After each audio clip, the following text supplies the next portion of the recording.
शिव तत्व को, शंकर भगवान की भक्ति, शंकर भगवान का स्मरण हम ये मानकर करें कि हम उसके चरणारविंद में रम जाएं।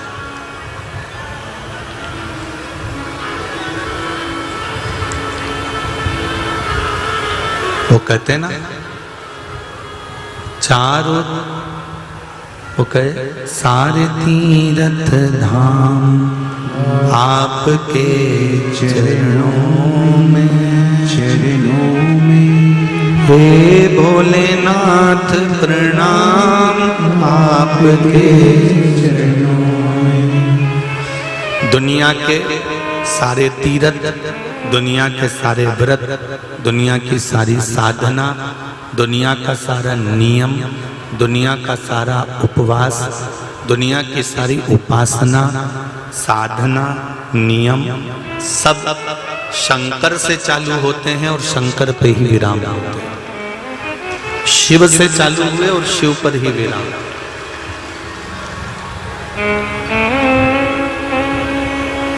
दुनिया के सारे साधन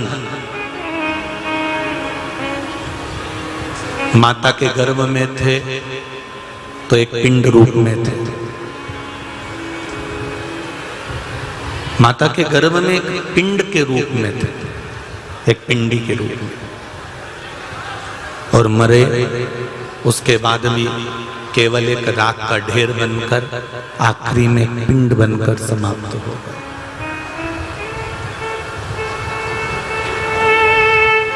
मरने वाले व्यक्ति की छाती पर एक पिंड रखा जाता है जब वो जाता है। बोलो सही है कि गलत है? सही है ना? जब वो मरकर जाता है, उसकी शव यात्रा जब जाती है तो उसकी छाती पर पिंड रख दिया जाता है, उसके हाथ में पिंड रख दिया जाता है। वो पिंड क्यों रखते हैं, किस लिए रखते हैं? कि जब जन्मा था तब भी पिंड था और आज मर रहा है तो भी पिंड है। इसके सिवाय कुछ भी नहीं। जैसा तुझे भेजा गया था वैसा की वैसा ही तू जा रहा, वैसा की वैसा।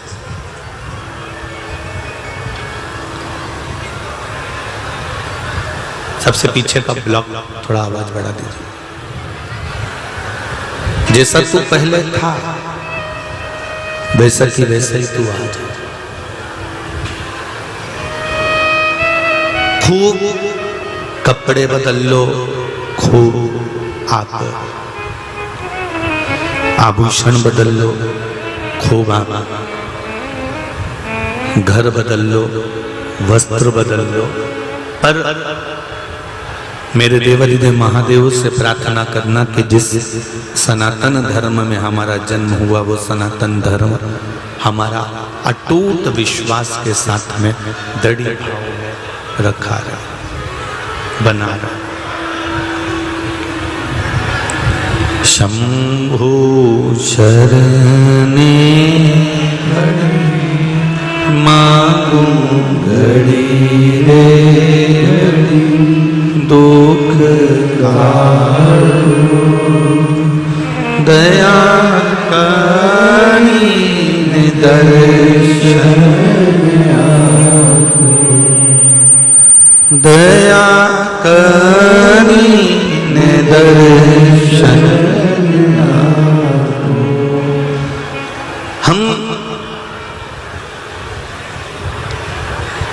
योग में बैठ जाए, हम साधना में बैठ जाएं, हम नियम और पाबंदियों में बैठ जाएं, तो भी हमारा लक्ष्य केवल एक शिव है।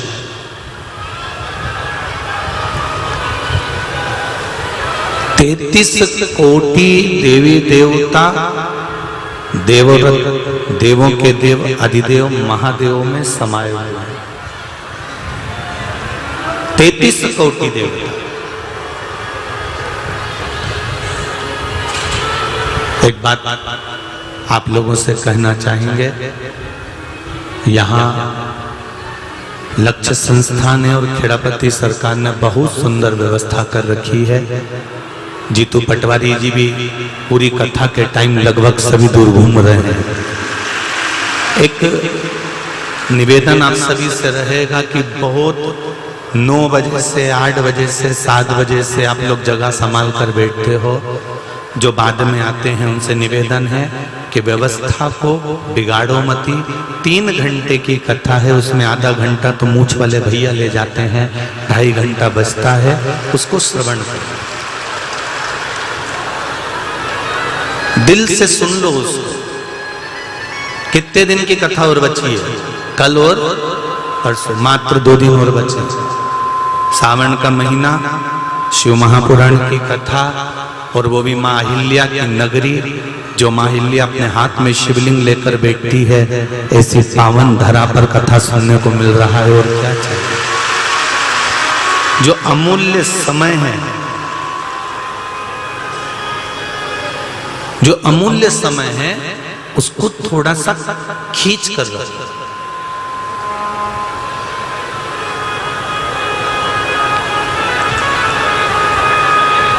हम जहां रघुवंशी जी के यहाँ ठहरे हुए हैं, वहां से जब चलते हैं तो शिव महापुराण का पूरा पिटारा लेकर चलते हैं और यहाँ पर उसको उंडेलने का प्रयास करते हैं। पर आप लोगों लेना भी चाहते हो कि खूब सुंदर सुंदर संवाद हमारे जीवन में उतरे शिव महापुराण के, पर उसको दिल से ले। आस्था चैनल के माध्यम से, फेसबुक यूट्यूब के माध्यम से करोड़ों लोग शिव महापुराण की कथा को सुन रहे हैं। उस तत्व को अपने भीतर उतारने का प्रयास करो। 33 कोटि देवी देवता शंकर भगवान के शिवलिंग में समाये।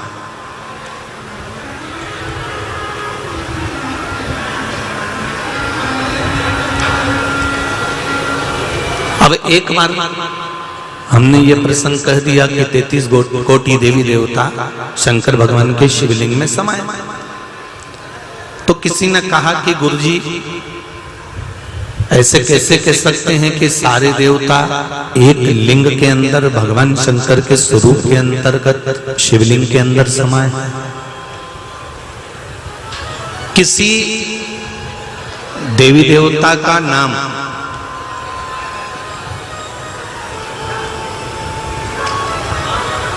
किसी देवता के अनुकूल नहीं, पर शंकर भगवान का नाम सभी देवताओं के अनुकूल है। पूरे इंदौर में घूमना, जितने शंकर जी के मंदिर जाओगे वहां पर जितने शिवालय मिलेंगे, उन शिवालय में वहां के देवता के हिसाब से नामकरण संस्कार करा रहे हैं।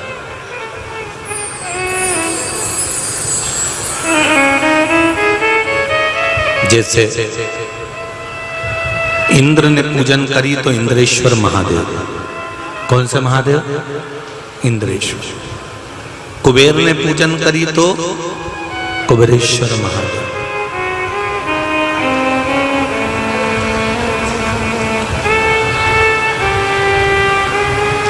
बहुत छोटे से छोटा भी अगर शिवलिंग है तो सूक्ष्मेश्वर महादेव। जहां केवल जलाधारी है, केवल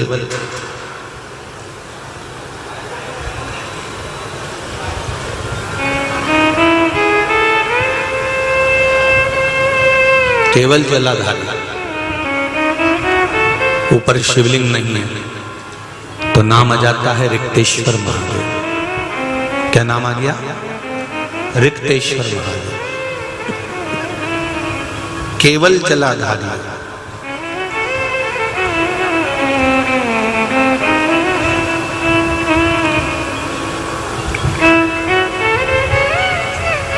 जहां हृदय से जुड़ी हुई कोई बीमारी है और कोई क्षेत्र है जहां हृदय रखा जाता हो, तो हाटकेश्वर महादेव।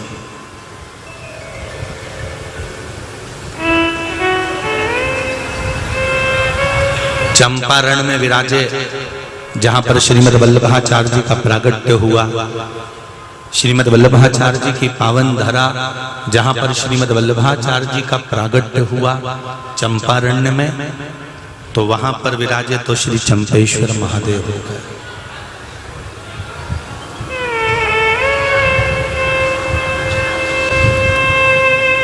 पूतना के दूध को शंकर भगवान निगल गए, थोड़ा सा चक्कर आया तो चकलेश्वर महादेव हो गए।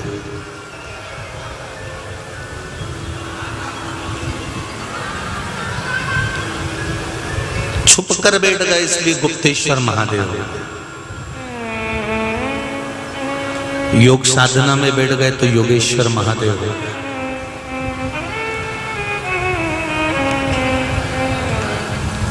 आधे पुरुष आधे स्त्री बन गए तो अर्धनारीश्वर हो गए।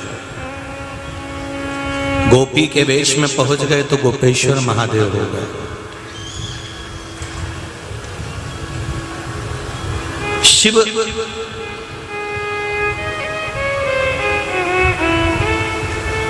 जितने भी हमारे यहाँ पर ग्रह हैं, जितने हमारे यहाँ पर देवता हैं, जितने देवियां हैं, जितने हमारे यहाँ पर देवी देवता जितने विराजमान हैं, ये सब का प्रसंग कहता है कि शिवलिंग, शंकर भगवान का जो शिवलिंग है वो संपूर्ण ब्रह्मांड के जितने देवी देवता जो कुछ भी हैं वो सब उसमें ही समाई है।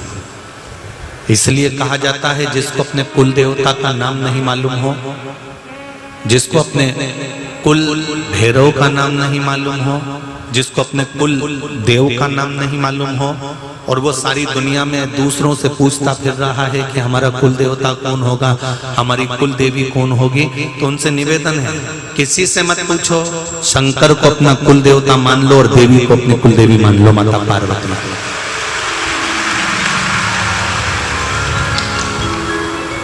शंकर भगवान को कुल देवता मानो और माता पार्वती को कुल देवी मानो, कहीं मत भटको।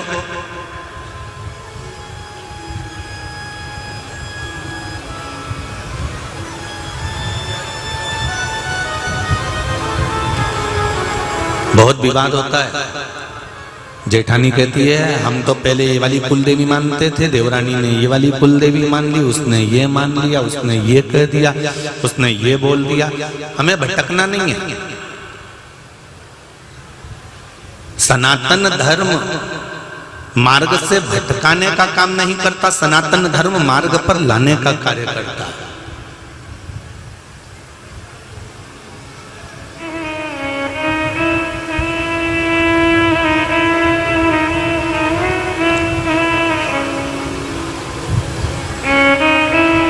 केवल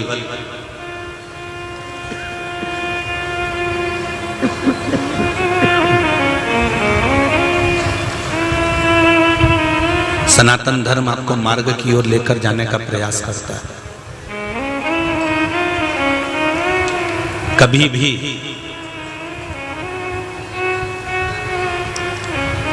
सनातन धर्म आपको मार्ग से विचलित नहीं करेगा। जैसे हमने कथा में कल भी वर्णन करा था कि नारी षडाक्षर की जगह पंचाक्षर जपे। क्या जपना है? जप के बताओ जरा, जम के बोलो जरा।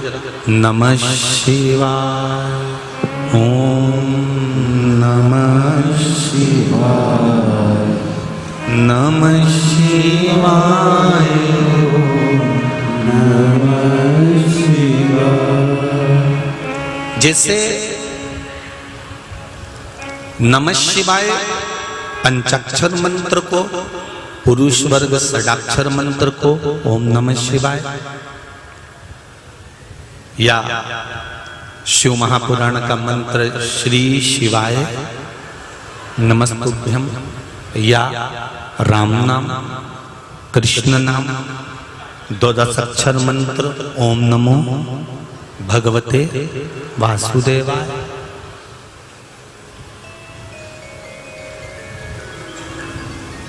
दत्त माऊली, पांडुरंगा, विठ्ठल, आपकी जो मर्जी पड़े, आपका जो मन करे आप उसको जप सकते हैं।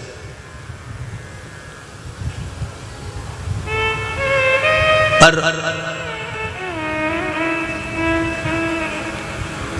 जपना सनातनी,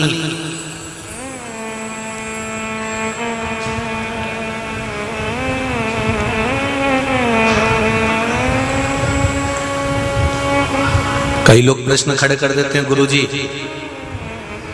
आप कहते हो कि शंकर भगवान की आराधना करो, शिव की उपासना करो, शंकर भगवान का अभिषेक करो, पूजन करो, अर्चना करो, क्या हम किसी अन्य देवता का पूजन नहीं करें? पहले तो अच्छे से समझ लेना, इस व्यास पीठ से इतने सालों से कथा सुन रहे हो, सारी कथा YouTube पे डली हुई है, एक भी कथा ऐसी नहीं है जो YouTube पे नहीं डली है, सब निकाल लेना। उस कथा में जब भी बोला तो एक बात जरूर बोली कि चाहे तुम राम जपो, चाहे तुम कृष्ण जपो, चाहे तुम शिव जपो, चाहे तुम दत्त जपो, पर जपना अपने ही।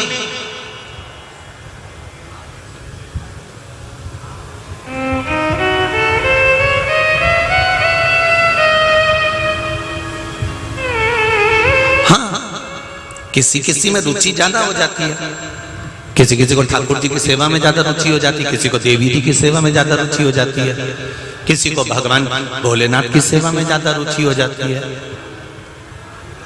किसी को लक्ष्मी नारायण भगवान में ज्यादा रुचि हो जाती है। जहां तुम्हारा दिल लग जाए। शादी में गए हो कभी किसी की शादी में गए होगे तो वहां बफेट होता है, तुम प्लेट लेके जाती हो, छम्मक लड्डू भी खा के देखती हो, पानी बतासा भी खा के देखती हो, गोलगप्पा भी खा के देखती हो, चाउमीन भी खा के देखती हो, और भी बहुत सारे आइटम होते हैं, हम लोगों को तो इतना ध्यान में नहीं आता, तुम लोगों के अंदाजे में जरा ज्यादा होगा। इतना सारा स्टॉल लगा होता है, बोलो ईमानदारी से क्या तुम चखती नहीं हो? क्या चखते हो ना? गुलाब जामुन खा के देखा, दही बड़ा खाकर देखा, कचौड़ी खा के देखी, पेटिस खाकर देखा, गराडू खाकर देखा, आलू की टिक्की खा के देखी, सब कुछ खाया।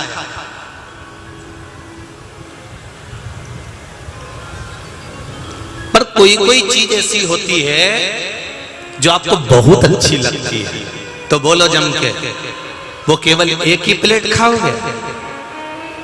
अरे बोलो तो जम के, नहीं, दो, कभी कभी तीन भी, और अच्छी लगी तो चार। बस यही समझना है हमको कि हम सब देवी देवता का पूजन करते हैं, पर कोई कोई देवता हमको जब दिल में उतर जाता है तो उसकी पूजा तो हम कई बार कर लेते हैं। ये दिल में उतरना, ये अपने हृदय में उतरना चाहिए।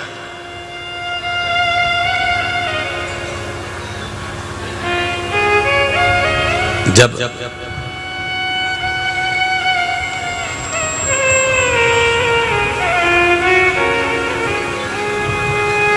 दिल में कोई एक देव उतर जाता है तो फिर हमको उसकी आराधना का सुख मिलता है।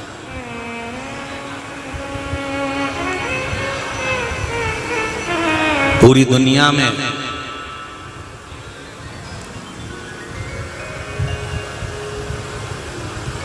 केवल एक देव अधिदेव महादेव का मंदिर ऐसा है जहां पर शिवरात्रि के दिन रात्रि के समय पर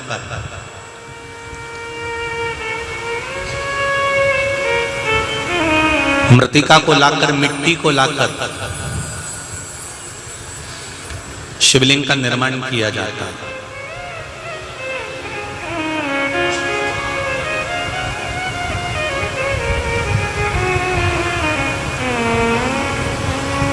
कितनी भी जिंदगी में हार हो रही हो, और आपको लग रहा है कि मेरे जीवन में मुझे लग रहा है, भय हो रहा है कि कहीं मैं हार ना जाऊं ये संसार से। आपको ऐसा महसूस हो रहा है कि कोई मुझे इस जिंदगी की दौड़ में हरा देगा और आपको विजय होना है, आपको जीतना है। तो दुनिया में केवल एक महादेव का मंदिर ऐसा है काशी में, वो है बगरेश्वर महादेव। बगरेश्वर महादेव का मंदिर एक ऐसा मंदिर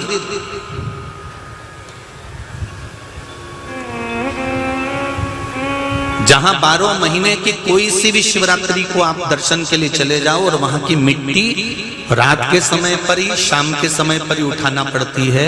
और काशी की उस मिट्टी को उठाकर उसका शिवलिंग का निर्माण भी रात्रि को ही करना पड़ता है और पूजन भी रात्रि को ही कर कर विसर्जन भी रात्रि को ही करना पड़ता है। वह है बगरेश्वर महादेव।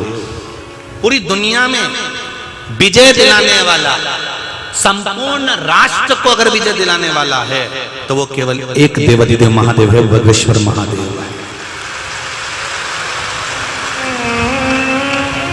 आप हार गए, आपको लग रहा है कि मैं इस कंपटीशन में बैठ रहा हूं, आपको लग रहा है कि मुझे जीतना है, चाहे कुछ भी हो जाए, साम दाम दंड भेद सब लगा दूंगा, पर मुझे जीतना है। और उसके बाद भी लग जाए कि तुम्हारी हार हो रही है, तो एक बार काशी में चले जाना और काशी में बगरेश्वर महादेव का दर्शन कर कर शिवरात्रि, कोई सी भी शिवरात्रि, 12 महीने शिवरात्रि आती है, बस वहां जाकर आप शिवलिंग का निर्माण कर पूजन करें।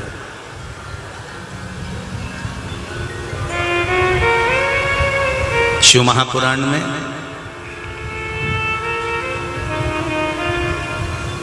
बड़ा सुंदर वर्णन है, रुद्र संहिता का 56 नंबर का अध्याय।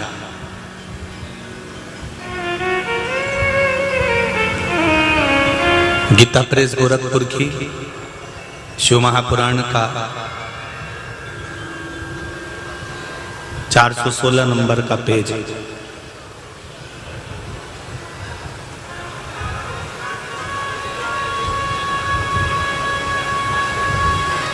बड़ा सुंदर वर्णन करता है। एक दुंदुभी निहार्द नाम का दैत्य हुआ।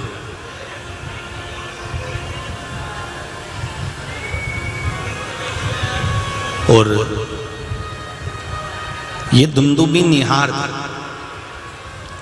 जो दैत्य था, जब हिरण्याक्ष मर गया, हिरण्याक्ष के प्राण छूट गए,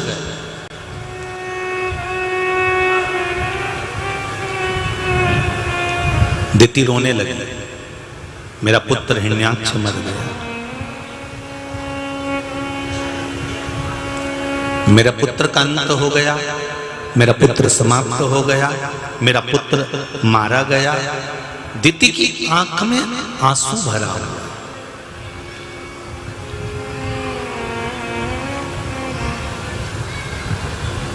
ये दुंदुभी निहार्द दैत्य की कथा कहती है कि अच्छाई से जो बंगला खड़ा करा जाता है, अच्छाई से जो महल खड़ा करा जाता है, अच्छाई से जो घर बनाया जाता है, उसकी नींव को, उसकी दीवार को, उसके परकोटे को कोई हिला नहीं सकता। पर बेईमानी से अगर कोई महल खड़ा करा जाता है, बेईमानी से अगर कोई बंगला भी बनाया जाता है, तो उसकी नींव कब टूट जाए, वो बंगला कब गिर जाए, उसका कोई भरोसा नहीं होता, उसका कोई भरोसा नहीं।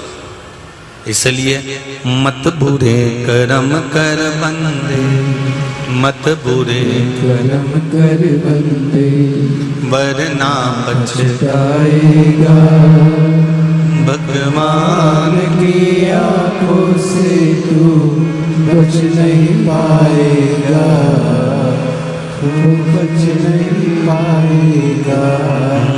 अरे ओ अज्ञानी मत करना दानी, अरे ओ अज्ञानी मत करना दानी। तेरे कर्म का फल भी तू ही पाएगा जैसा किया तूने, तेरे आगे आएगा।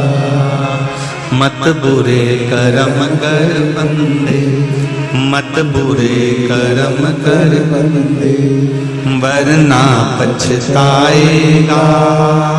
भगवान की आंखों से तू बच नहीं पाएगा, तू बच नहीं पाएगा। परमात्मा के नेत्रों से बचना, संसार से छुपा सकते हो पर उससे नहीं छुपा सकते, उससे नहीं छुप सकते।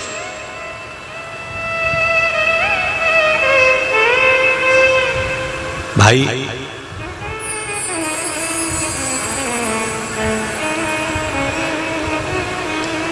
उस लाइन को याद रखिए, तेरे कर्म का फल भी तू ही पाएगा, जैसा किया तूने, तेरे आगे आएगा। महाराज शिव पुराण की कथा कहती है, दुंदुर्भी निहार्द नाम का दैत्य दिति से कहता है कि तुम चिंता मत करो, इन देवताओं को तो मैं निगल जाऊंगा, मैं खा जाऊंगा।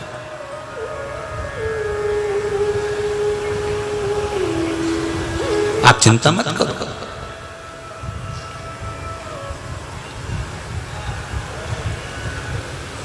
एक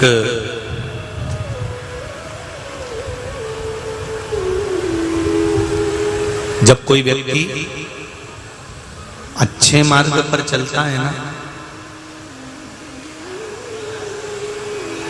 तो उसको अच्छे मार्ग पर चलते समय पर मार्ग को रोकने वाले ढेर मिलते हैं, बहुत मिलेंगे। अब कल ही देखो कितना पानी बरसा, कितना बरसा, और बरसा भी तो यहीं बरसा। पलासिया चले जाओ तो पानी बंद था, 71 चले जाओ तो पानी बंद था, रणजीत चले जाओ तो पानी बंद था। बोलो जी जी सही है कि गलत है? बरसा भी तो इतना ही।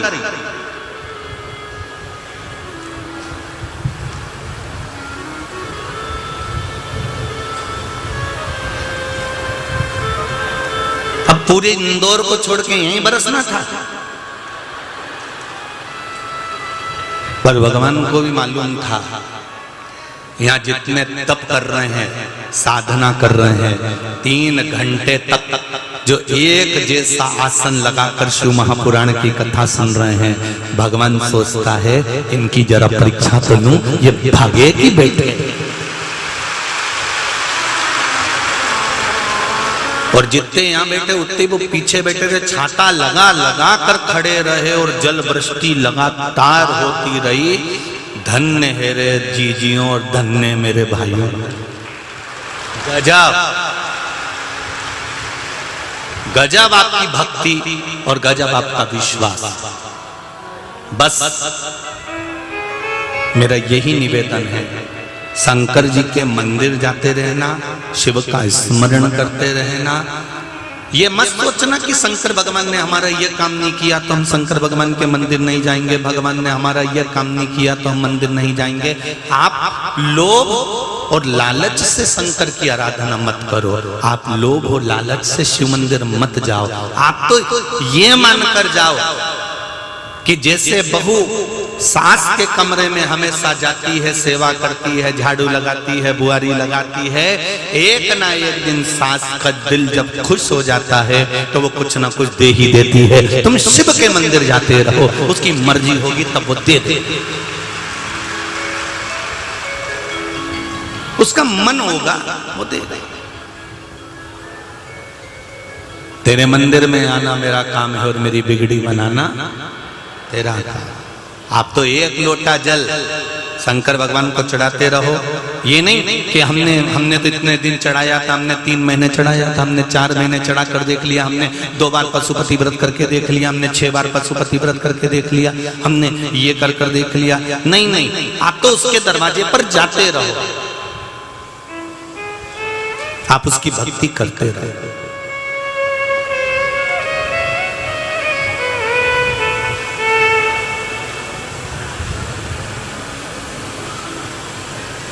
उसकी भक्ति में कमी मत आना।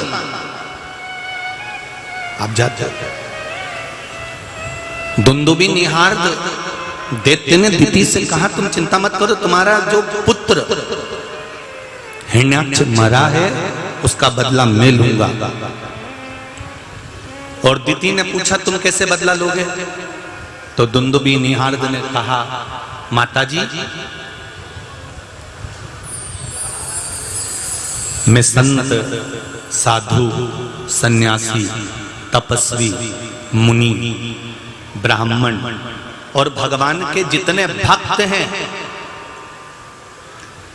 इनको मैं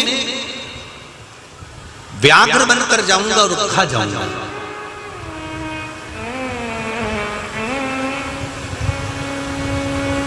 अच्छे से समझना रे भाई, ये सावन शिवरात्रि शिव महापुराण की कथा चल रही है, जरा ध्यान से सुनना। दुंदुबी निहार्द कर रहा है, दैत्य कर रहा है कि मैं एक व्याघ्र का रूप रख कर जाऊंगा और उसको जितने भी मुनि हैं, संत है, साधु हैं, सन्यासी हैं, तपस्वी हैं, ब्राह्मण है, भक्त हैं, भगवान के उपासक हैं, मैं इनको निगल जाऊंगा, मैं इनको खा जाऊंगा। दिति ने एक प्रश्न खड़ा किया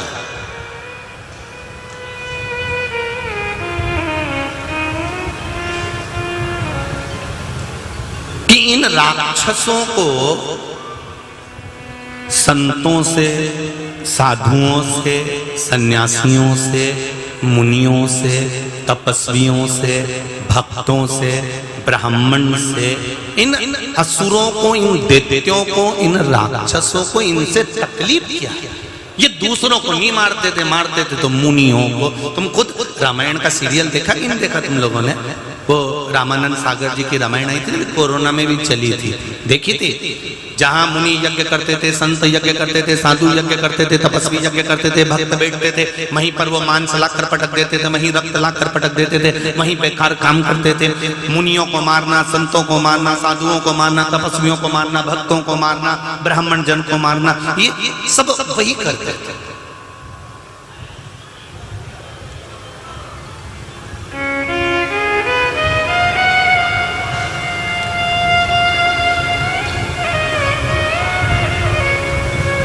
दिति ने एक प्रश्न किया कि इन संतों को, इन साधुओं को, इन ब्राह्मणों को, इन तपस्वियों को, इन मुनियों को, इन साधकों को, इन भक्तों को मारने से होगा क्या? इनको मारने से क्या होगा?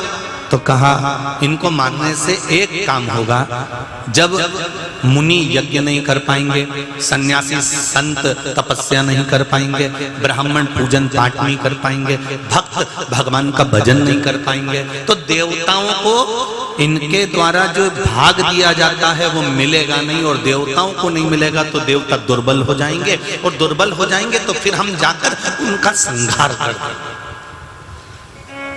हम उनको मार देंगे।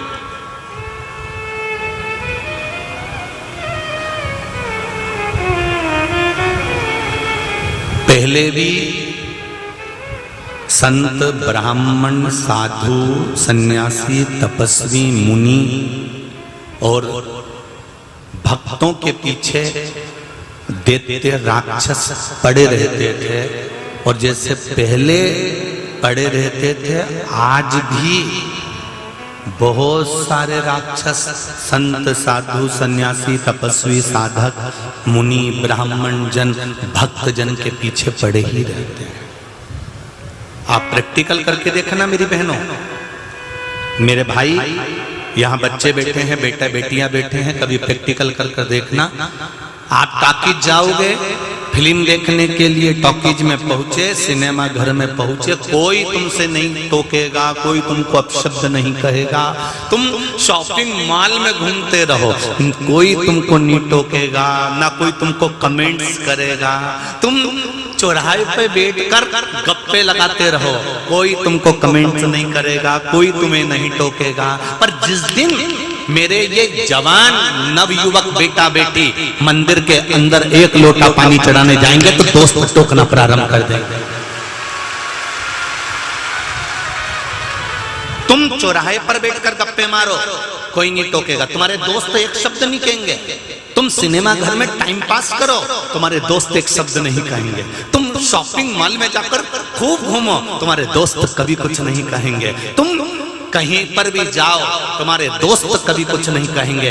पर एक नवयुवक बेटा बेटी, बहू बेटे या घर का व्यक्ति जब मंदिर जाने लगता है तो वही दोस्त कमेंट कसना चालू कर देते हैं, बाय तू तो बहुत धर्मात्मा बन गई रे, वाह देखो तो सो चूहे खाके ने बिल्ली हट के चली।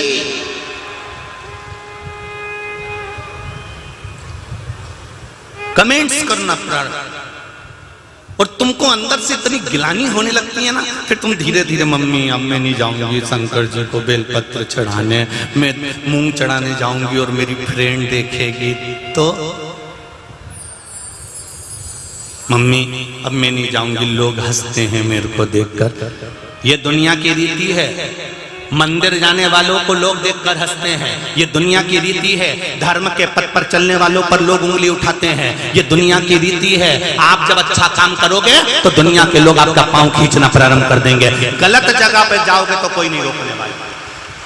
आपने अच्छा करा और लोगों ने पांव खींचा।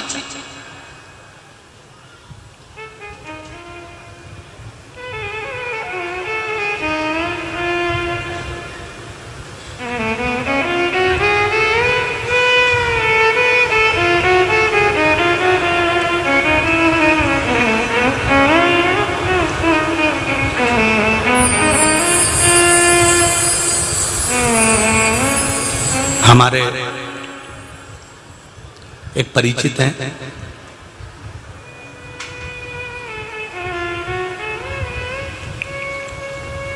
उनकी बेटी स्कूल जाती थी तो चंदन का तिलक लगाकर जाती थी।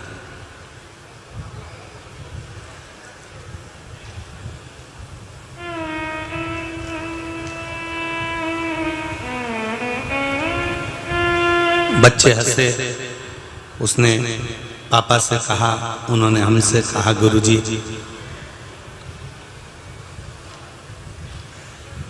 इतना बड़ा तिलक लगा कर आते हो, हंसते हैं लोग।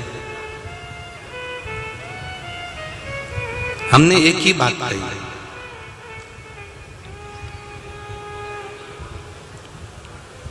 कि नीरज जी आज अगर चंदन का तिलक लगाकर दुनिया हंस रही है ना तो इनको हंस लेने दो। एक दिन यही चंदन का तिलक भाग्य पर जब सुख की लाइनें लिखेगा और उन्नति की सीढ़ी पर चढ़ा देगा तो यही बाद में जलेंगे। मेरे बेटा और बेटियों से निवेदन है, नवयुवक बच्चों से निवेदन है, इतने नवयुवक बच्चे दुनिया के लोगों की कथा में भले डोकरा और डोकरी जाते हो, बुढ़ा और बुढ़ी जाते हो, पर मेरा विश्वास है कि शिव महापुराण की कथा आज भी अगर सुनने के लिए यहाँ खड़ा कर दिया जाए तो सब 60 से नीचे वाले मिलेंगे, 60 से ऊपर वाले तो बहुत कम है।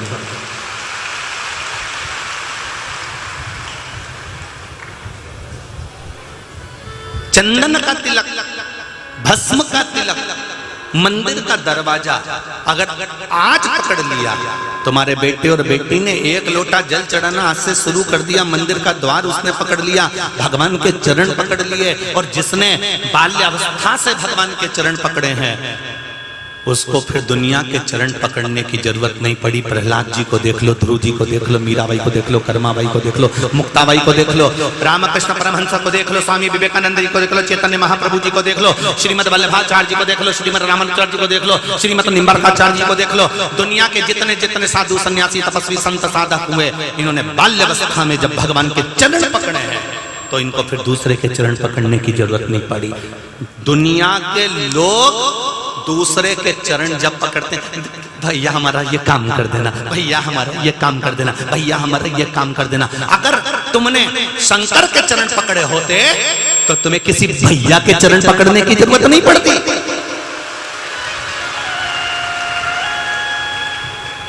एक बार शंकर के चरण पकड़ो तो, भगवान के चरण पकड़ो तो, परमात्मा के चरण पकड़ो तो, चंदन लगाया लोग हंसेंगे, लोटा भर के मंदिर जाएंगे लोग हंसेंगे, हाथ में पानी लेके जाएंगे तो लोग हंसेंगे, तो बोतल बैग में भर के लेके गई चुपचाप से कि लोग नहीं देखें। ऐसी लोग हैं, बीमारी हो रही शरीर में, तकलीफ हो रही शरीर में, पर भगवान को भी छुप से रिझा रही, चुपचाप निकल के बाहर। अरे मंदिर जा रहे हो कि चोरी करने जा रहे हो?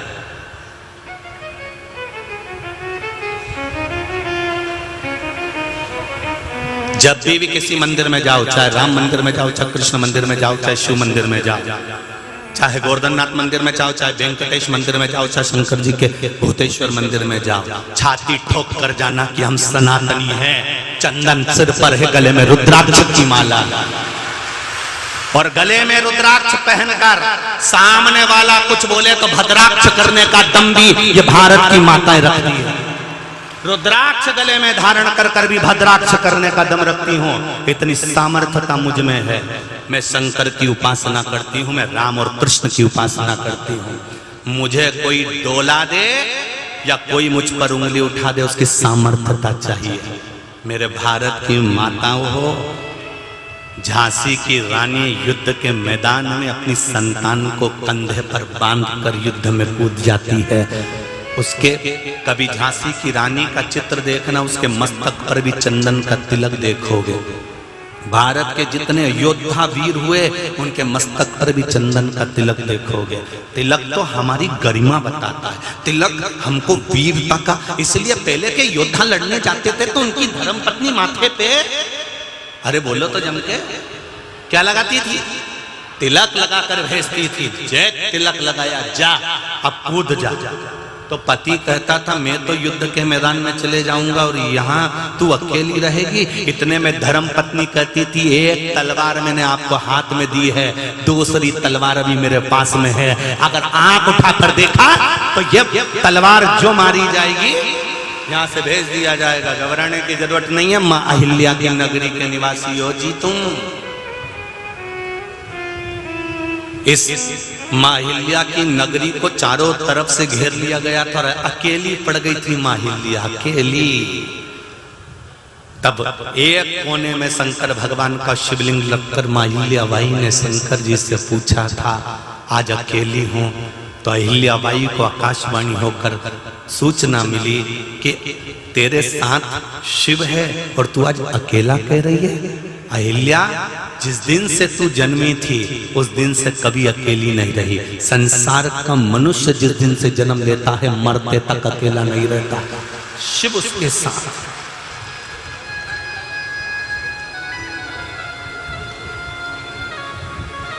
शंकर उसके साथ है। क्यों घबराना?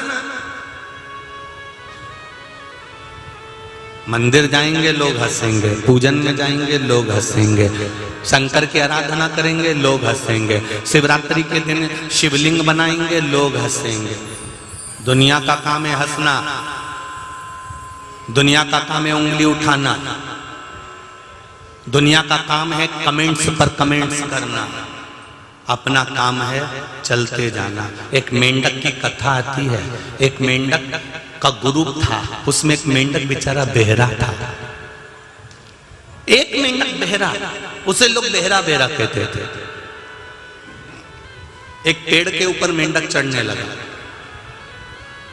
नीचे गिर गया, फिर चढ़ा, फिर नीचे गिर गया, फिर चढ़ा, फिर नीचे गिर गया। मेंढक ने कह दिया अब इस पेड़ पर कोई नहीं चढ़ेगा क्योंकि हमने चढ़ के देख लिया, कोई चढ़ नहीं सकता। सारे मेंढकों ने चढ़कर देखा, नहीं चढ़ पा। मेंढकों ने उस मेंढक का कहना मान लिया कि अपना मेंढक कह रहा है कि इस पेड़ पे नहीं चढ़ सकते, तो मेंढकों ने कहना मान लिया, नहीं चढ़ के भी देखा तो नहीं चढ़ पा। एक दिन बहरा मेंढक उस पेड़ पे चढ़ा, फिर गिरा, फिर चढ़ा, फिर गिरा। बहुत सारे मेंढक उसको देखकर हंसने लगे, कहने लगे अरे अपने साथ वाले ने कहा है कि कोई नहीं चढ़ सकता, काहे को चढ़ रहा है। वो बेहरा मेंढक, उसको तो कुछ सुनाई देता नहीं। लोग हंसने लगे, पूरे लोग उसकी हंसी उड़ाने लगे। और बेहरा मेंढक चढ़ता, फिर गिरता, फिर चढ़ता, फिर गिरता, फिर चढ़ता, सब हंस रहे थे। एक धीरे धीरे करते करते बेहरा मेंढक उस पेड़ पर चढ़ गया। जैसे पेड़ पर चढ़ा, सारे मेंढक आश्चर्य में पड़ गए, गजब का काम करा, ये तो ऊपर चढ़ गया। मेंढक अपने गुरुजी के पास गए तो गुरुजी से कहा, गुरुजी एक बात बताओ कि हम सबने चढ़कर देखा और एक मेंढक ने कह भी दिया कि इसके ऊपर कोई नहीं चढ़ पाएगा, तो ये बेहरा मेंढक कैसे चढ़ गया। तो गुरुजी बोले, बाकी के मेंढकों ने दूसरे मेंढक का कहना माना, पर इसने अपने दिल का कहना माना, इसलिए ऊपर चढ़ गया। सुना नहीं किसी का। आग लगे बस्ती में, अरे बोलो जम के, अपन रहो मस्ती में, क्या किसको रोइए सोइए। जो करना दिल से करना, जो करना मन से करना। इन मेंढकों के कहने में मत पड़ जाना। ये घना सारा मेंढक है, इंदौर में भी बहुत भरिया पड़ा है। जब जब तुम अच्छा काम करने जाओगे, ये मेंढक कुछ छूटेगा। और कई कई मेंढकी भी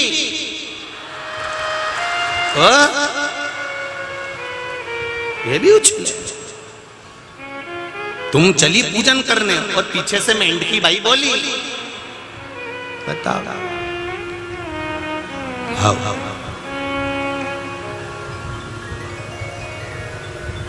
क्या होता है शंकर जी को जल चढ़ाने से?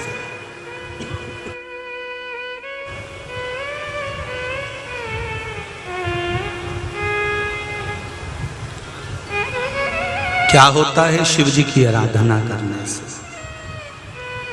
करो तो मालूम पड़ेगा। क्या होता है पंचाक्षर मंत्र नमः शिवाय बोलने से? क्या होता है षडाक्षर मंत्र ओम नमः शिवाय बोलने से? क्या होता है द्वादश अक्षर मंत्र ओम नमो भगवते वासुदेवाय बोलने से? क्या होता है 2 अक्षर का मंत्र राम बोलने से? क्या होता है श्री शिवाय नमस्तुभ्यम बोलने से? कुछ नहीं होता। श्री शिवाय नमस्तुभ्यम मतलब मैं शंकर भगवान के चरणों को नमन करता हूं। तुम सुबह से शाम रोज प्रतिदिन किसी को नमन करो तो श्री शिवाय नमस्तुभ्यम, शंकर भगवान को मैं नमन करता हूं। तुम किसी को रोज नमन करो, आते जाते मम्मी को प्रणाम करो, पापा को प्रणाम करो, किसी व्यक्ति को प्रणाम करो, कुछ नहीं, झूठा ही आशीर्वाद देगा। देगा तो सही ना, हाथ तो उठाएगा ना। तुम प्रणाम तो करो। शंकर भगवान को भी जपते जाओ, श्री शिवाय नमस्तुभ्यम, श्री शिवाय नमस्तुभ्यम, उसको प्रणाम करना ही हो गया। उसमें सुख तो मिलेगा।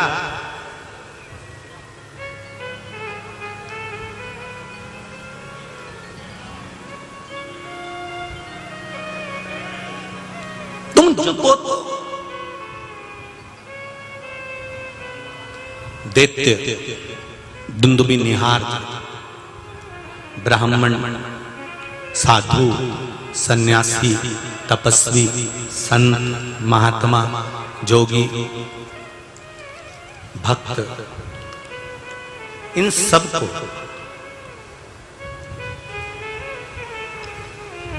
खाने के लिए आतुर हो।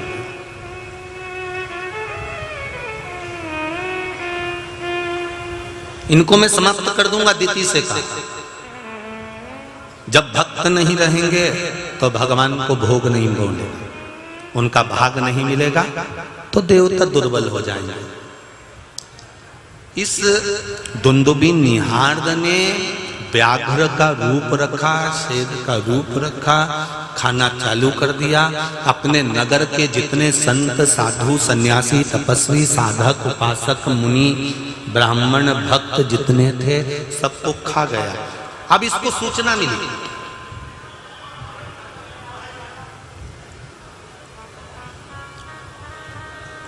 अब इसको सूचना मिली और सूचना मिली कि काशी में बहुत सारे भक्त रहते हैं, शिव के उपासक रहते हैं। काशी में बहुत सारे भक्त विराजमान हैं।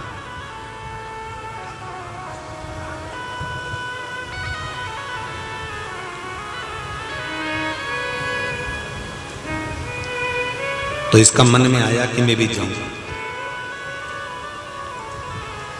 और इसको क्या मालूम था कि काशी में जितने भक्त निवास करते हैं ये भगवान शंकर का गुणगान दिल से करते हैं, दिखावे से नहीं। सुबह शाम दिन रात उसका नाम स्मरण करते हैं।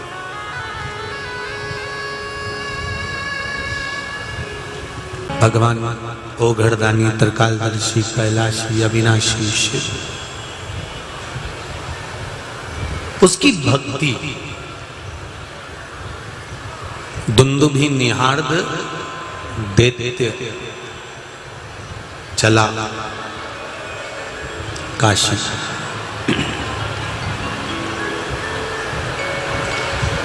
जब एक स्मरण आपको रहे, ध्यान रखिएगा,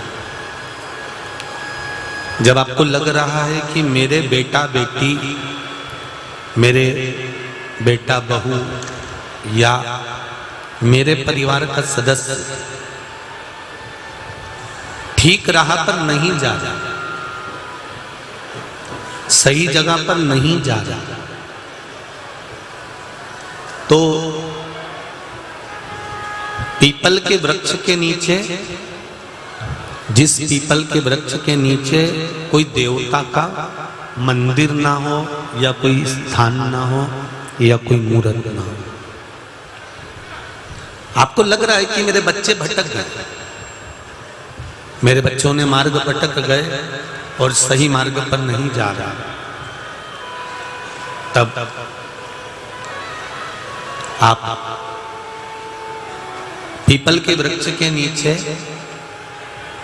भगवान पिपलेश्वर महादेव के नाम से, कौन से महादेव, जम के बोलो जरा, पिपलेश्वर महादेव के नाम से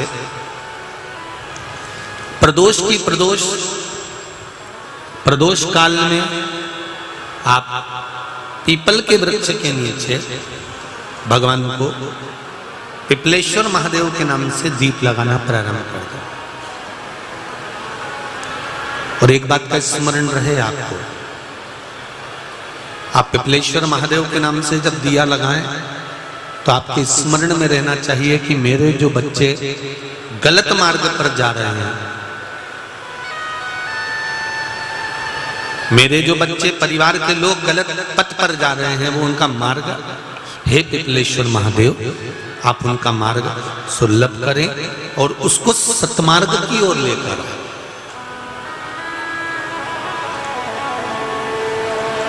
उनको गलत मार्ग से निकालकर सतमार्ग की ओर ले। शंभु शरणे बड़ी मांगू घड़ी रे घड़ी, दुख काटो दया करी नगर शरण आपो, दया करी पिपलेश्वर महादेव के नाम से जब हम दीप लगाएं तो भगवान से ये प्रार्थना करें कि हमारा मार्ग सुलभ करें।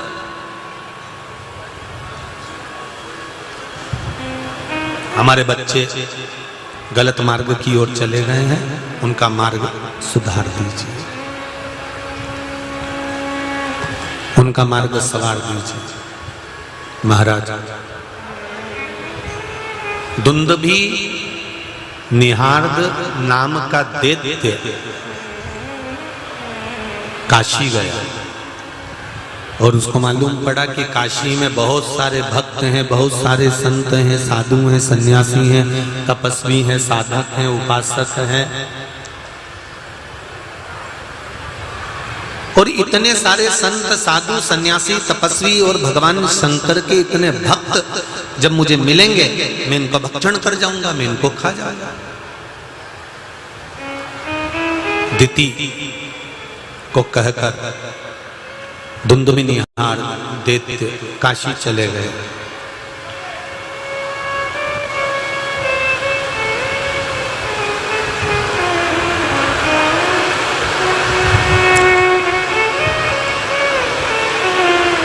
बोल काशी विश्वनाथ भगवान की। जब दुंदुभि निहार्द काशी में गया तो जाकर उसने देखा कि दिन के समय में तो वो वन का एक मार्ग दर्शक बन जाता है, संविधा लेकर आता है, लकड़ियां लेकर आता है। उन संविधा उन लकड़ियों को लेकर उन लकड़ियों को ले जाकर रख देता है, पर पूरे वन में पूरे जंगल में भ्रमण करता है, घूमता है, देखता रहता है कि मुझे किसको मारना।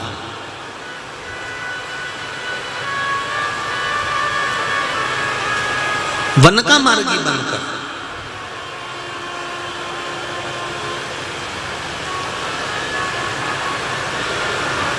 और संविदा को ले जाने के बहाने, लेने के बहाने वो ना जाने कितने कितने लोगों को मार डालता है। कभी वो जलचर बन जाता है, जल में प्रवेश कर जाता है, और जल में प्रवेश कर कर जितने भी जल के निकट में, जल के आसपास में जितने भी संत, ब्राह्मण, साधु जन, गुरुजन, महात्मा जन जो मिलते हैं उनको भी मारने का प्रयास कर देता है, उनको भी मारता है। अब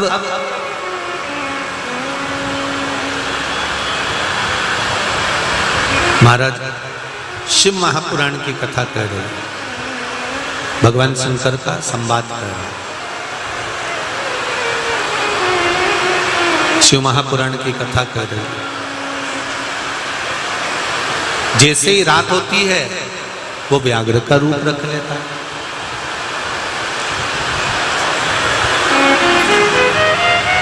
बोल गंगा महारानी की जय। भगवान शिव दुंदुभि निहार्द नामक दैत्य काशी पहुंच गया। काशी में जाकर उसने संत मुनियों को, भक्तों को मारना प्रारंभ किया। अब एक हजारों ऋषि मुनि, संत, साधु, सन्यासी, तपस्वी, ब्राह्मण और भक्तों को मारते मारते मारते मारते उसने समाप्त किया।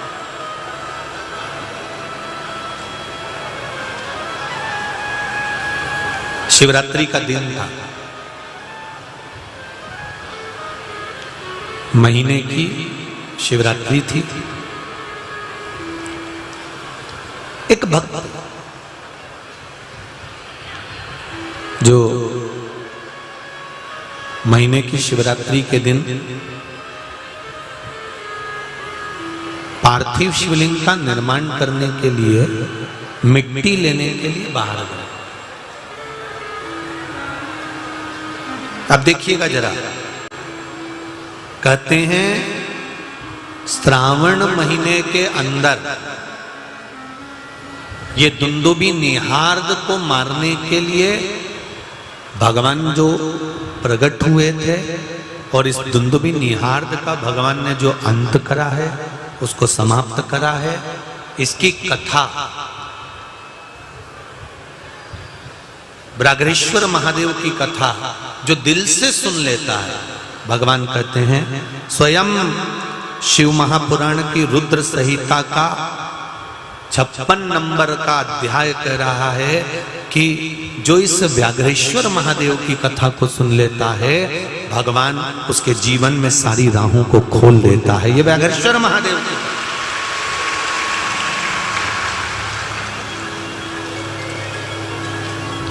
अब दुंदुभि निहार्द नाम का जो दैत्य था वो देख रहा है कि एक भक्त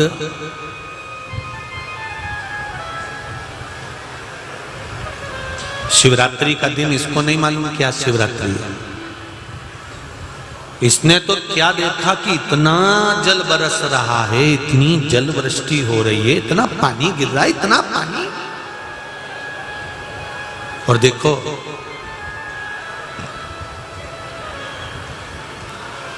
इस दुंदुभी निहार्द नामक दैत्य की कथा में भी वर्णन आता है कि जिस समय पर मिट्टी लेने के लिए शिव भक्त जाता है और जल वृष्टि होती है, तो बाबा की ऐसी कृपा हो गई कि कथा चलते में इतनी तेज धूप आ रही थी, इतनी तेज धूप आ रही थी, मौसम बदला और ऐसा पानी 2-4 मिनट गिराया, बाबा आशीर्वाद देकर चले गए।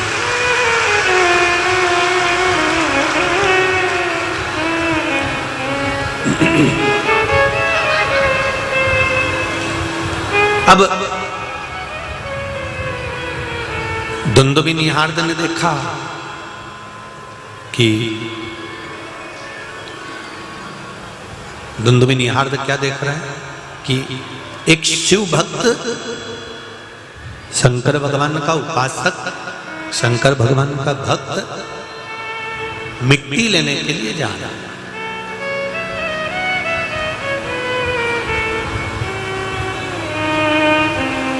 शिवरात्रि की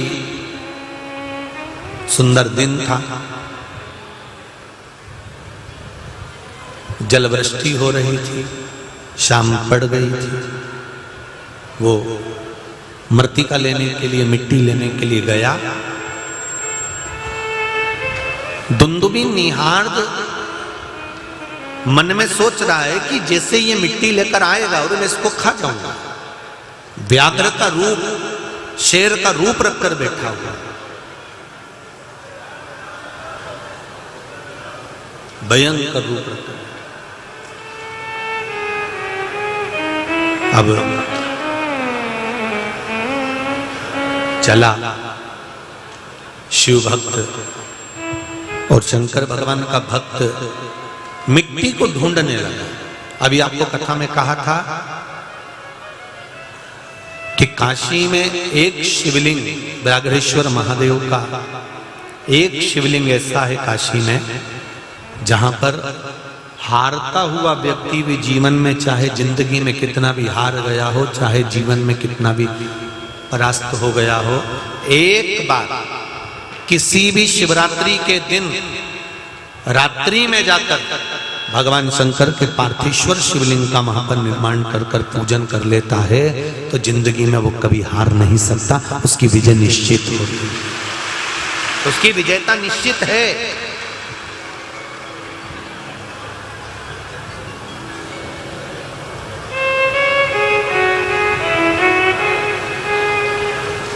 गया, शिव भक्त मिट्टी उठा रहा है, व्याघ्र उसको देख रहा है, व्याघ्र उसको देख रहा है, ये मिट्टी उठा रहा है और व्याघ्र उसको देख रहा है।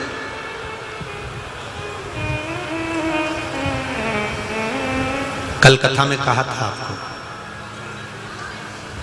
कि 12 महीने शिवलिंग का निर्माण दिन में कर दिन में ही विसर्जन कर सकते हो, पर 12 महीने की जो शिवरात्रि आती है, 12 महीने में जो शिवरात्रि का दिन आता है, उसमें रात्रि में आप शंकर भगवान के शिवलिंग का निर्माण कर 4 पहर नहीं तो 1 पहर, 2 पहर, 3 पहर, 4 पहर, जितना भी रात भर पूजन करना हो आपके हिसाब से, आपके दिल से, आप शिवरात्रि के दिन शंकर भगवान की आराधना दिल से कर सकते हो।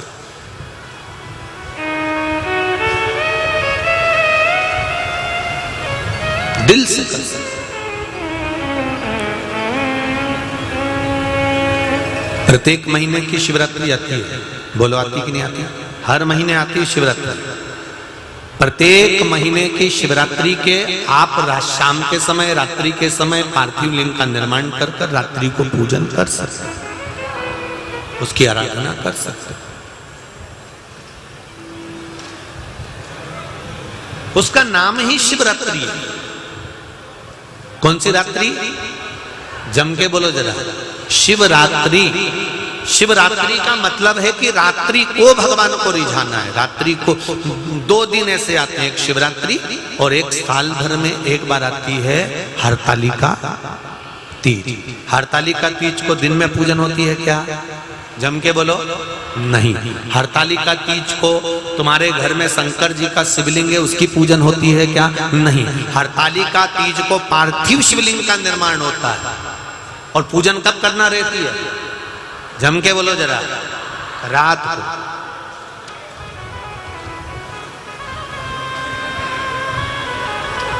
हरतालिका तीज की पूजन दिन में नहीं, हरतालिका तीज का पूजन रात्रि। कितनी आरती करते हो? जम के बोलो जरा, 5 आरती।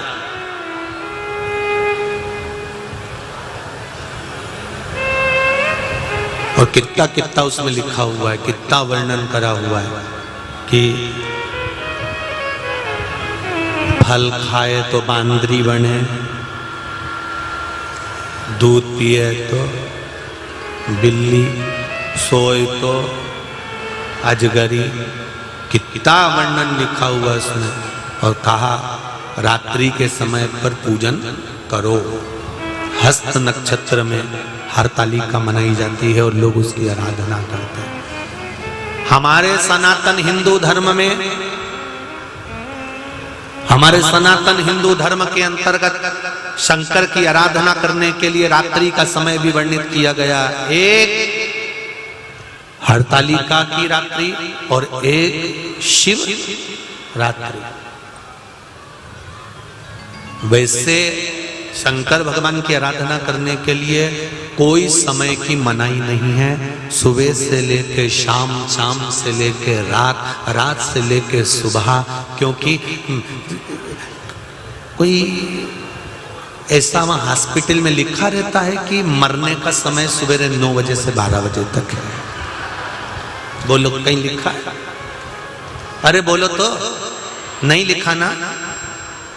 मौत का और महाकाल से मिलन का समय कभी निश्चित नहीं है। जब मर्जी पड़े तब रिझा।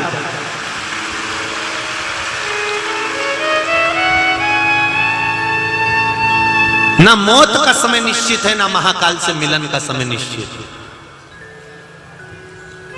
तुम्हारा जब मन करे तब शिव के दरवाजे पर, तब अलख जगाओ, तब उसकी आराधना करो। शंकर भगवान का भक्त पार्थिव शिवलिंग बनाने के लिए, शिवरात्रि के लिए मिट्टी लेकर आ रहा है। अंधेरा हो गया, शाम पड़ गई और इस व्याघ्र ने इसको देख लिया कि ये कुछ करने जा रहा है और लेकर आएगा और मैं इसको मार दूंगा। ये जाए और मैं इसको मार दूंगा।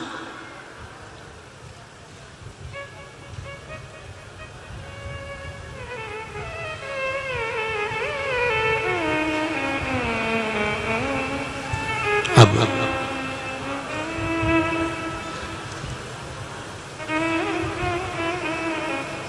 व्याघ्र इसके पीछे पीछे जा रहा।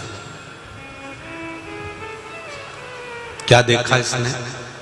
इसने मिट्टी उठाई, लिया, चला।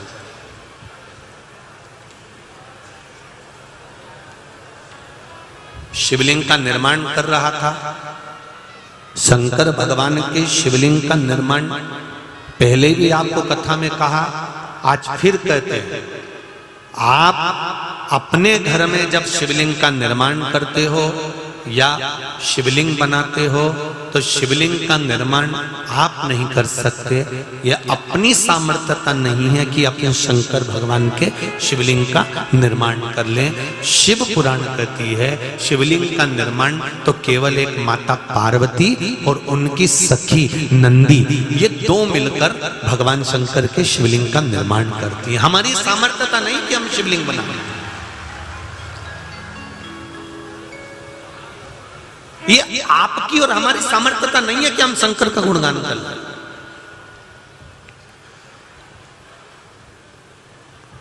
आप 3 घंटे एक जैसी चुप कहीं बैठी हो, अरे बोलो तो सही, कहीं नहीं, केवल टॉकीज में भी बैठेगी ना 2-3 घंटा, उतनी देर में भी मूंगफली का दाना मुंडा में और बोलती रहे। पॉपकॉर्न ले लो ना, तो केवल अगर आपका मन चित्त वृत्ति कहीं लगती है, और केवल आप लोगों का ही नहीं, जितने लोग आस्था चैनल पर सुन रहे हैं, फेसबुक यूट्यूब पर सुन रहे हैं, मोबाइल पर सुन रहे हैं, 3-3 घंटे तक मोबाइल को चालू कर कर दुकान पर बैठकर शिव महापुराण की कथा को श्रवण कर रहे हैं, तो ये अविरल भक्ति नहीं तो और क्या है?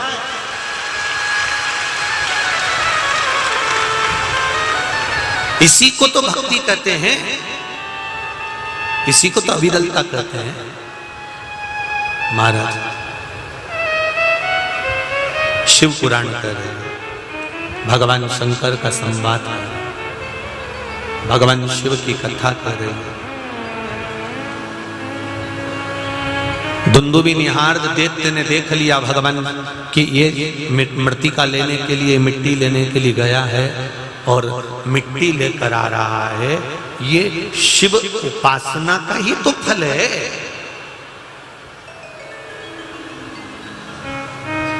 शंकर भगवान की उपासना के बिना कोई फल नहीं। मिट्टी लेकर आया, पार्थिव लिंग का निर्माण करने लगा। पार्थिव शिवलिंग का जब वो निर्माण करने लगा, पार्थिव शिवलिंग को जब वो बनाने लगा, बनाने के बाद में जब वो भगवान शंकर की निर्माण कर रहा था, और निर्माण करते ही उतनी देर में व्याघ्र ने मन में विचार करा कि अब इसको मैं कहां जाऊंगा, अब इसको मैं कहां जाऊंगा?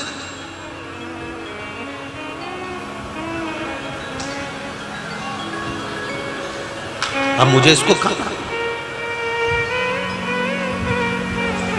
और व्याघ्र खाने के लिए जैसे दौड़ा, जैसे दौड़ा, बहुत सुंदर भाव है, जरा ध्यान देना। आप लोगों ने जब पार्थिव शिवलिंग का निर्माण करा होगा तो 6 बजे तो कम से कम शिवलिंग बनाया होगा। बनाया था, कितनी बजे बनाया था? 6 बजे 5 बजे यहाँ से जाने के बाद शिवलिंग का निर्माण करा। हमको यहाँ के कार्यकर्ता बता रहे थे कि गुरुजी रोज तो माताएं जब यहाँ से जाती हैं ना, तो इनको यहाँ से निकलने में 1.5 घंटा लग जाता था, पर जिस दिन पार्थिव शिवलिंग का पूजन होना था सावन की शिवरात्रि पर, 20 मिनट भी नहीं लगा गुरुजी, सब चली गई। एक नहीं दिखी यहां से वहां तक में, कहीं एक भी।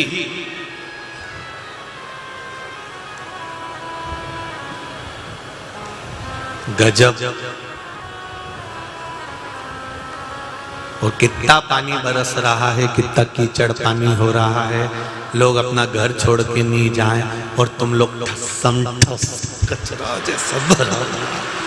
अरे तुम देखो तो सही, अगर मैं कहूँगा आस्था चैनल वालों को कि बाहर जितनी पब्लिक है, छत पे कितनी पब्लिक है, एक एक डूम, एक एक पंडाल, जितना बड़ा पंडाल ये है उतना बाजू में लगा है, उसके बाजू में एक और लगा है, उसके बाद में चौथा, फिर 5वां।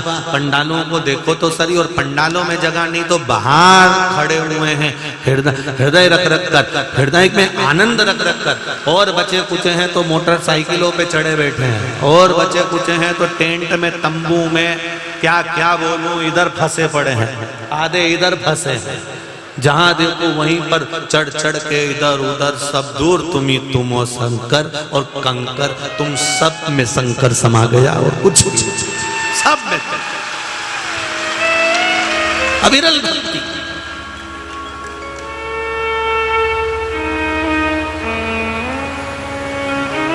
गजब।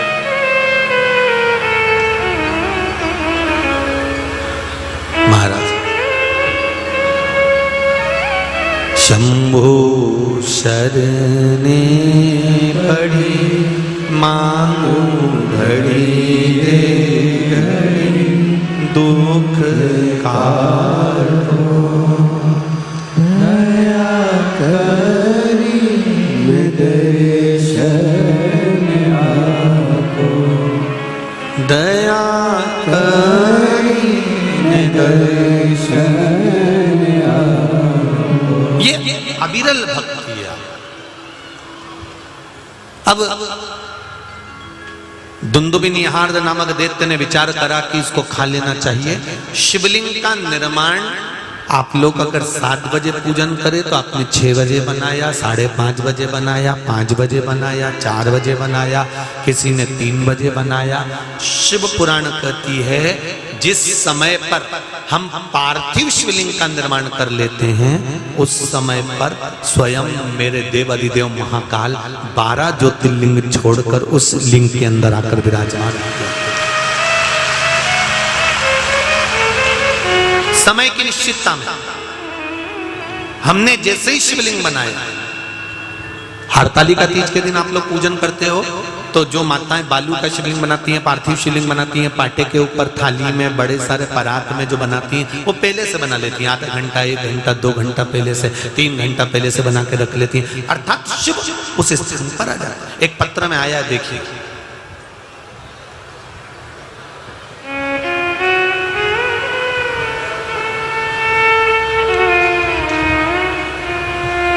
मेरा नाम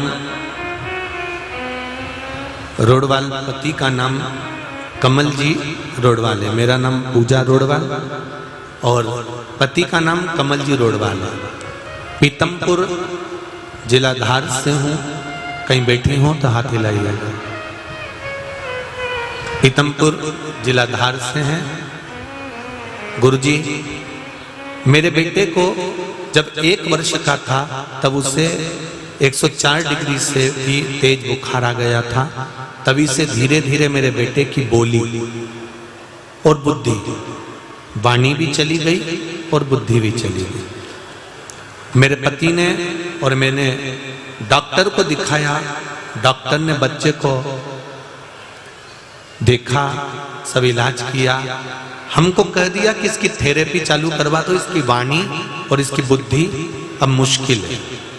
गुरुजी, मैंने कथा में सुना था आप कहते हैं कि डॉक्टर अपना काम करे और हमारी ओर से अपना काम कर देना चाहिए, इसलिए आपके द्वारा बताए गए उपाय शिवजी पर रुद्राक्ष का जल चढ़ाकर उसका आचमन कराना प्रारंभ किया।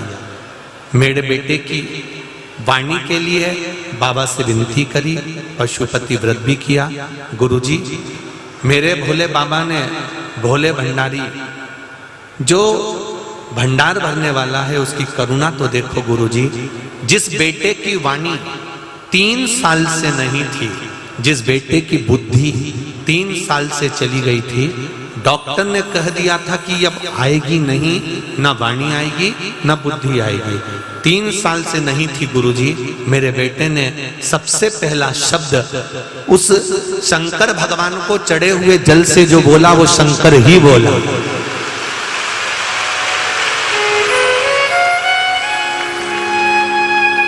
बाबा ने उसकी बुद्धि भी सही कर दी गुरुजी और वाणी भी सही कर दी। एक माँ को जिंदगी की सबसे बड़ी खुशी देवाधिदेव महादेव ने दे दी। गुरुदेव शंकर ने दुनिया की सबसे बड़ी खुशी, सबसे बड़ी प्रसन्नता। एक पत्र और है,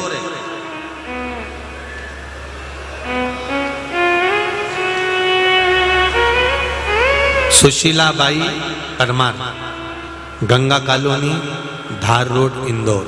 कहीं बैठी हो तो हाथ हिलाइएगा, कहीं बैठी हो तो हाथ हिलाइएगा। आप ही हाथ हिला दो एक बार। Sushila Bai Parmar, Ganga colony, Dhar road. मेरे हाथ के बगल में एक गठान थी। उस गठान की जब जांच कराई तो डॉक्टर ने कैंसर बता दिया था। मुझे केमोथेरेपी के लिए बोला गया। उस दिन से मैंने आपकी कथा छोटे से मोबाइल पर सुनी। तो उस मोबाइल पर आपने कहा था कि शंकर भगवान पर 1 लोटा जल चढ़ाओ और उस जल को लाकर पियो और बेलपत्र का सेवन करो। रुद्राक्ष हो तो रुद्राक्ष का पानी शिव जी पे चढ़ाओ। मैंने वही करना प्रारंभ करा। दूसरी बार कैंसर की उस गठान की जांच कराने के लिए फिर डॉक्टर के पास गई तो डॉक्टर ने जांच कर कर बोला अब कैंसर नहीं है। बैठ जाओ मां, बहुत बहुत बधाई, बाबा शिव शंकर स्वस्थ रखे। डॉक्टर ने कह दिया अब कैंसर नहीं है। एक पत्र और पड़ी,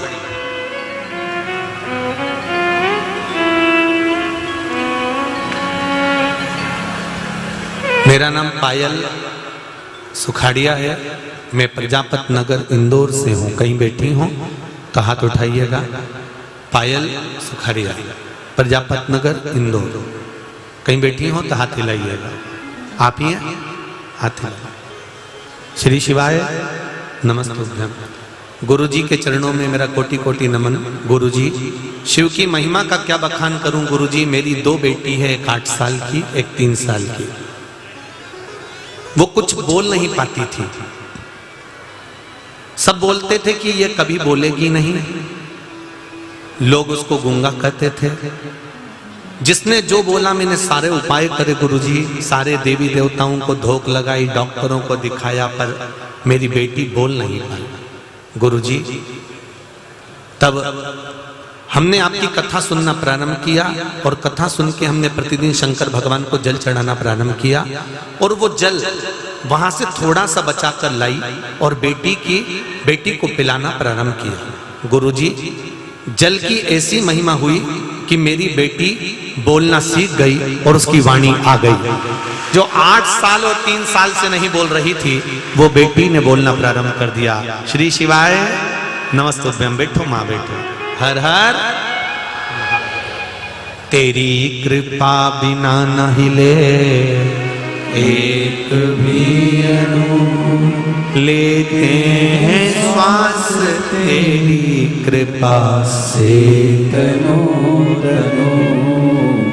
हे गंगाधार मुक्ति द्वार ओमकार तू, भोले ओमकार तू। आयो शरण तिहारी शंभु तार तार तू। बखान क्या करूं मैं राखों के ढेर का, चपटी भभूत में खजाना वेद का। बाबा देव अधिदेव महादेव की कृपा किसको कहते हैं? उस दुंदुभी निहार्द ने जैसे ही व्याघ्र बनकर आक्रमण किया, आक्रमण करते ही भक्त शिव का शिवलिंग का निर्माण कर रहा था, उस पर हाथ फेर कर शिवलिंग बना रहा था। मंत्र स्मरण कर उस शिवलिंग के निर्माण में ऐसा लीन हो गया था, ऐसा लीन हो गया था कि व्याघ्र जैसे ही इसके ऊपर झपटा, शिवलिंग बीच में से जो पार्थिव शिवलिंग का निर्माण करा था उसमें से देव अधिदेव महादेव प्रकट हो गए सामने। मेरे शंकर मेरे देव अधिदेव महादेव सामने आए। भगवान शिव जैसे प्रकट हुए, प्रकट होते ही भगवान शंकर ने देखा और दुंदुभी निहार्द दैत्य को बाजू में दबा लिया और दुंदुभी निहार्द को जैसे ही बाजू में दबाया और बाजू में दबाकर दुंदुभी निहार्द जब चिल्लाया, चीखा,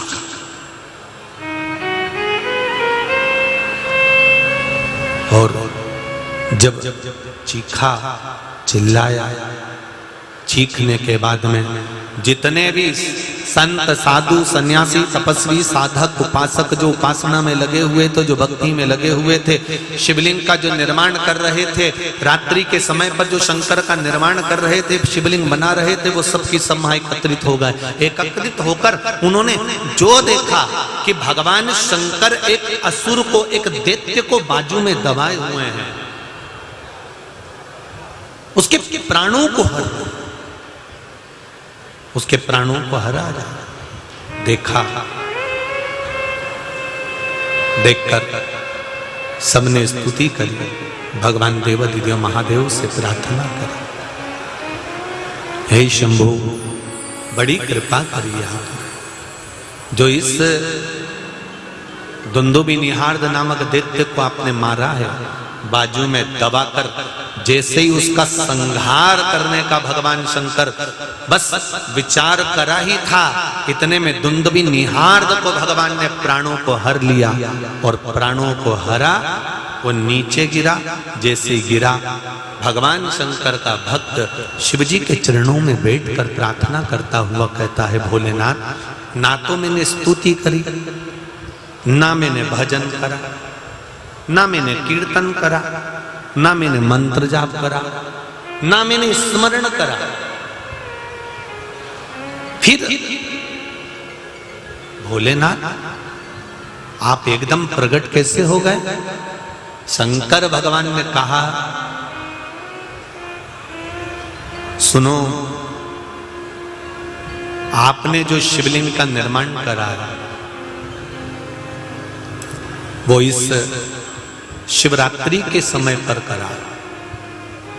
जब शिवलिंग का निर्माण किसी के यहाँ पार्थिव लिंग का निर्माण होता है, शंकर जी कहते हैं मैं उस जगह पर जब तक उस शिवलिंग का विसर्जन नहीं हो जाता, तब तक मैं उस जगह पर विराजमान ही रहता हूं। शिव कह रहे हैं,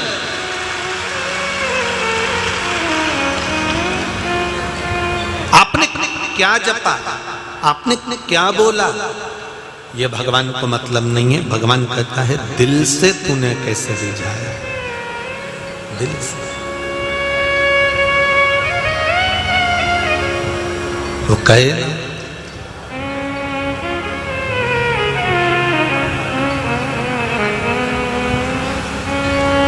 भोलेनाथ दया करना,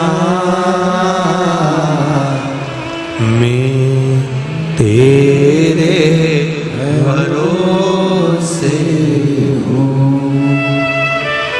मेरे बाबा दया करना, मैं तेरे भरोसे हूँ, ना घर के भरोसे ना परिवार के भरोसे हो।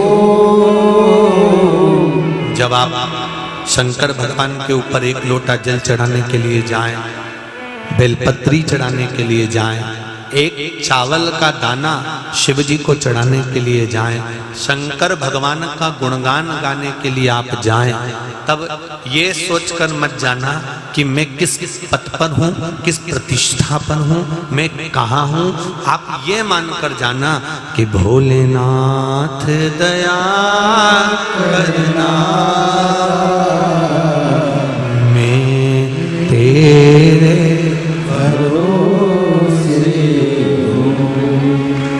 भगवान की प्रियता इसी है।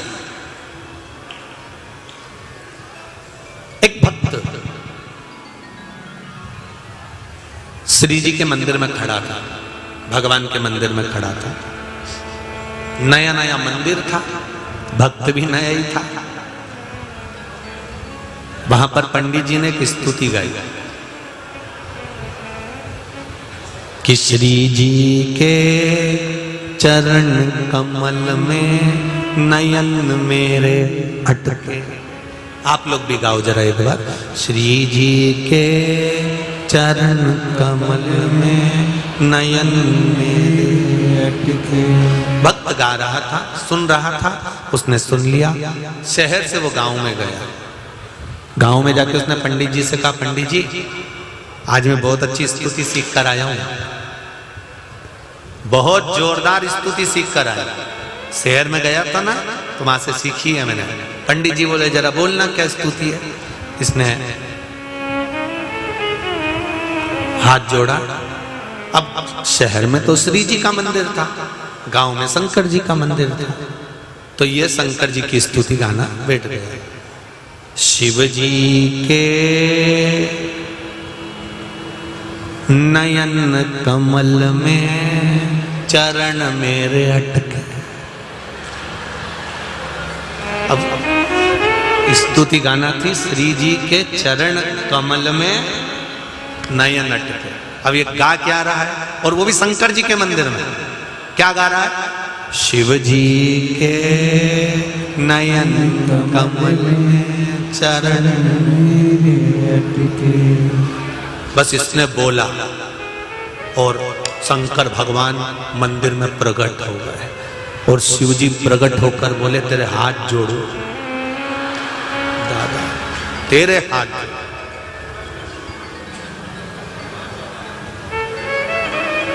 उसने पूछा तुम कौन? शंकर भगवान बोले मैं देवाधिदेव महादेव। तो तुम कैसे आ गए? हम तो रोज लोटा भर के पानी चढ़ाए, तब तो नहीं आए। बेलपत्री भी डलिया भर के चढ़ाई, तब भी नहीं आए। धतूरा ढूंढ के लाए पूरे मोहल्ले से, तब चढ़ाया तो नहीं आए। आज कैसे आया? भगवान बोले मेरे छोटे छोटे नयन तेरे मोटे मोटे चरण फंस गए, इसलिए आया। चरण बाहर निकाल। उसने कहा कुछ गड़बड़ हो गया है। शंकर भगवान बोले स्तुति गड़बड़ हो गई है। कि स्तुति कैसी? तो भगवान बोले देख सीधी स्तुति गा की, शिव जी के चरण कमल में नयन मेरे अटके। तो भक्त बोला मैंने कौन सी गाई थी? तो कि शिव जी के नयन कमल में चरण मेरे अटके। शंकर भगवान बोले तेरे हाथ जोड़ो, स्तुति सही कर दे। तो भक्त बोला प्रभु स्तुति तो सही कर दूंगा, पर मैंने सुना है कि भगवान का दर्शन होता है तो कुछ देते जरूर है। शंकर भगवान बोले अच्छे फंसे दादा, मांगो क्या चाहिए? तो भक्त कहता है बस इतना सा वर दे दो, दुनिया का व्यक्ति चाहे उल्टी बोले चाहे सुल्टी बोले, दर्शन आपका होता रहे, बस ये कृपा कर दो। जो जैसा बोले उसको बोलने दो, बस आपका दर्शन हो जाए, इससे बढ़कर कोई सुख नहीं है। बस आपका दर्शन। शिव जी की कृपा हुई, बाबा दुंदुभी निहार्द को मार देते हैं। और भगवान शंकर ने व्याघ्र का वध करा था, व्याघ्र का रूप धर कर आया था दुंदुभी, उसको मारा था। शिव जी का नाम व्याघ्रेश्वर महादेव पड़ जाता है। काशी की भूमि पर जब आप दर्शन करने जाएं, एक बार व्याघ्रेश्वर महादेव का दर्शन अवश्य करें। भगवान शंकर की यह पावन कथा का आनंद लेते हुए आज लक्ष्य सेवा संस्थान और खेड़ापति सरकार द्वारा सभी क्षेत्रवासियों के पुजारीगण, पंडित जी, महात्मा एवं रामायण मंडलों का स्वागत क्रम यहाँ पर चल रहा है। बहुत बहुत साधुवाद है। और शंकर भगवान के पुत्र श्री गणेश जी महाराज अशोक सुंदरी का दर्शन अपन करेंगे। कल भगवान शंकर के मंगल विवाह, भगवान गणेश जी के मंगल विवाह के प्रसंग की ओर आगे बढ़ेंगे। हर हर महादेव।